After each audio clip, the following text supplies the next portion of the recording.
Hi అండి. ఇలా hot water పెట్టేసిన తాగడానికి. ఇప్పుడు సాంబార్కి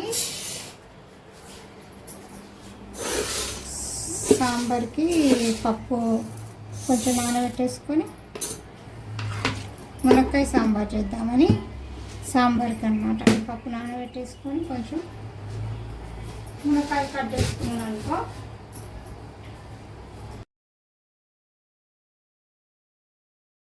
పప్పు ఒకసారి కడిగేసుకొని నానబెట్టేసుకున్నాం అనుకోండి, పప్పు మెత్తగా మంచిగా ఉడుకుతుంది అన్నమాట. తొందరగా రుబ్బే పని అంతా ఉండదు అన్నమాట.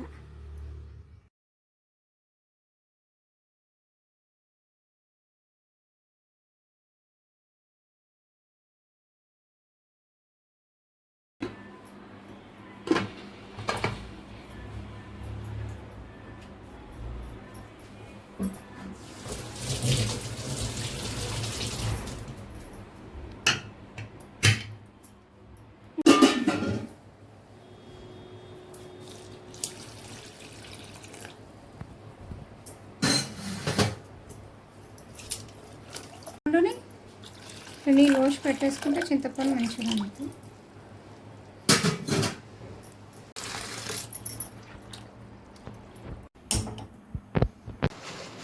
ఈ పప్పు ఉడికే లోపల క్యాబేజ్ కట్ చేసుకొని క్యాబేజ్ ఫ్రై చేస్తే సాంబార్ క్యాబేజీ ఫ్రై రెడీ.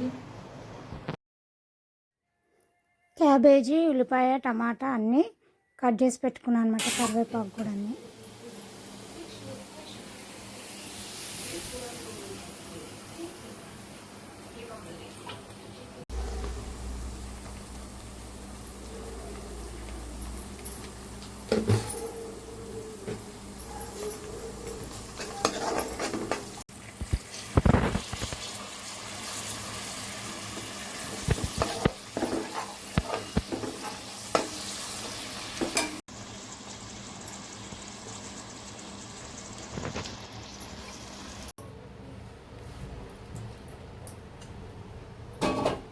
పప్పుచారుకు పెట్టుకున్నా.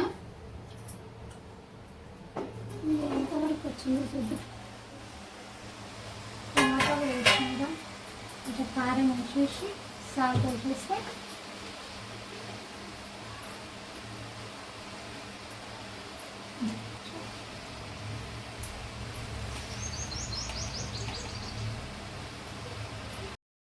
ఇక్కడ మా ఆయన పువ్వులు అవన్నీ పెట్టి దేవుడికి పూజ చేసుకుంటున్నాడండి. మా ఆయన చాలా ఓపికగా పూజ చేసుకుంటాడు దేవుడికి. ఇక్కడ పప్పుచారు చేసుకోవడం కోసము ఒక గిన్నె పెట్టి ఆయిల్ పోసుకుంటున్నాను అనమాట.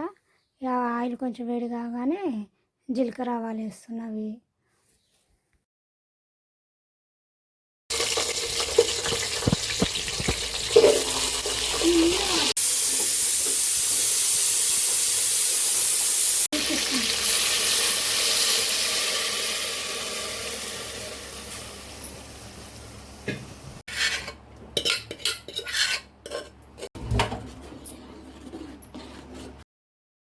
ఇక క్యాబేజ్ ఒక విజిల్ పెట్టుకున్నాను అనమాట.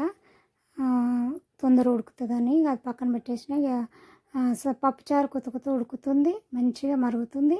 ఇక దాంట్లో ఇంత కొత్తిమీర వేసి దించేసిన. పప్పుచారు కూడా రెడీ. వేడివేడిగా అన్నం రెడీ అయింది. పప్పుచారు, క్యాబేజీ. మా ఆయనకి బాక్స్లోకి ఇచ్చేస్తే పని అయిపోతుంది. నాన్నకి పప్పుచారు అంటే ఇష్టం అన్నమాట. అందుకని ఇచ్చేసి వద్దామని చెప్పేసి వెళ్తున్నా. అమ్మ వాళ్ళది పక్కన కాలనీ అండి, అందుకనే ఇచ్చేసి వద్దామనేసి బయలుదేరుతున్నాను. ఇంకా నా పొద్దున పని అయితే అయిపోయింది.